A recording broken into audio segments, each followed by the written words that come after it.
Hey guys, my name's Gromit, and for the last few days I've been playing the new Scandinavia DLC for Euro Truck Simulator 2, and I've had a lot of fun with it, and it really does add quite a lot to the game. So in this video I'm going to be showing you some gameplay and showing off some of the details, just in case you're undecided on whether or not you want to buy this DLC or not. If you do decide to buy it, then if you get it in the first week on Steam, then you'll get a free paint job, the Viking Legends paint job, so just bear that in mind. But in terms of what this DLC offers you, it adds 3 new countries to the main map: Sweden, Norway and Denmark, and with those 3 countries come 27 new cities. So it's slightly smaller than the previous DLC Going East, but every city and every road is a lot more detailed in comparison. And along with the expansion to the map, they've also added 12 new ferry terminals, and that's both in the new area and on the existing part of the map as well. They've also added 2 new container ports, which is supposed to be realistic of the container ports that are in Scandinavia, and they've also improved a few of the in-game features like having more AI drivers to choose in single player. They've improved the day-night cycle as well. And there's also a whole bunch of new cargo types that you can now pick up. Like you can now transport new trucks, you can transport livestock and a whole new bunch of machinery as well. And they've also added in the real life Scania and Volvo truck factories, which you can actually drive to and look around them, and you can do deliveries of trucks to them. Now in terms of the actual landscape, this new area of the map is so much more detailed than the previous areas, and the scenery around you also changes depending on where you are. So when you're more towards the south area, you have more fields, more lakes and stuff like that, and then when you head up to the north you end up being much more mountainous, and there's a lot of long winding roads, and you get loads of these really long winding tunnels going to the mountain, which are really cool. And some of the mountain roads can be a bit more trickier to navigate, especially as you reach like a much higher speed and tight corners. Best thing I found about this DLC is that the new drop-off points and pick-up points for cargo are a lot more detailed and a lot more dynamic. It seems like every place I've been to so far is completely different. So before in the base game you just turn up to a place where you have to pick up a trailer, and it'd just be a pretty standard trailer park next to a building, and it'd basically be the same thing for every single place. Whereas in this new DLC, places where you pick trailers up are pretty much different for every single place. Like a few of the places I've been to, I went to a farm, and you have to drive around the dirt road in between greenhouses and stuff.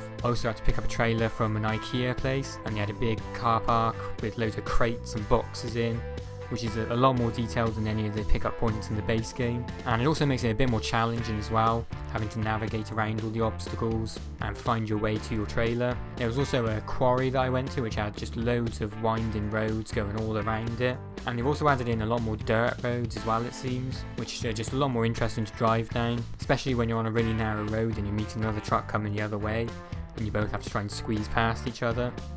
All of the new ferry terminals they've added in as well, they've added in quite a few. They all seem to be different as well based on the ones I've been to so far. And you can now also actually drive the truck onto the ferry, which you couldn't do before, which just gives you a bit more realism to it. In terms of the new cargo that they've added, I haven't seen much of it, but from what I have seen you can get livestock trailers which are really tall. One of the trailers I picked up had a wind turbine on, and they've added a whole bunch more machinery and stuff that you can take. And you can also take trucks now as well, since they've added the new Scania and Volvo truck factories in. So you can deliver brand new trucks on the back of a trailer to these factories, which is cool. Apparently they've improved the AI driving skills as well, although I'm not sure about that. I do remember in the base game before that cars would pull out in front of you and stuff. I haven't seen that happen yet so far, but I haven't really played a lot of the single player. I've mainly been playing online where there aren't AI drivers. But saying that, the human drivers are still just as bad. As soon as I got off the ferry to the new DLC area, there was someone driving on the wrong side of the road, like you normally see. And I've seen plenty of people rolling their trucks on corners and stuff. And the scenery looks really good with the new lighting and stuff that they've added in the last update. Really reminds me of Skyrim for some reason, especially with like the new weather effects, like the rain looks really good. So it really is like enjoyable to drive through this new area now. It doesn't feel like it's all copy and pasted like it kind of did in the base game.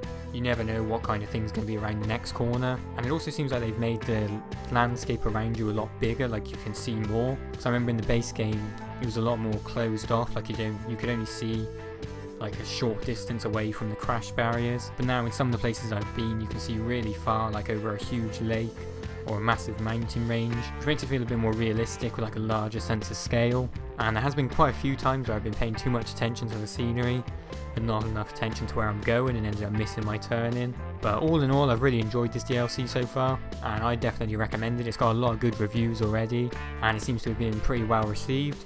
and I'd say that the price for this DLC is pretty fair. I think it basically matches what the amount of content that they're giving you. So if you do play Euro Truck Simulator quite a lot, then I definitely recommend getting the DLC. But if you're not too keen, or you don't really play Euro Truck enough, then maybe wait until it's on sale. But I definitely wouldn't say that it's overpriced, like some people have been saying. And since this DLC's come out as well, you can now get 3 new paint jobs. Danish, Norwegian and Swedish paint jobs to go with the new countries that they've added, and you have to buy those separately. And from my time playing this, I've only seen 1 or 2 little bugs that weren't really that bad. Like there was a couple of places where there might have been a big bump in the road, and in one instance I drove into the ferry and there was like a big hole in the floor at the back and I ended up falling through into the sea. But it seems like they've tested it really well anyway, at least compared to other games nowadays. So I really hope you've enjoyed this video. Let me know what you think of this DLC in the comments. But I've been Gromit, and thanks for watching.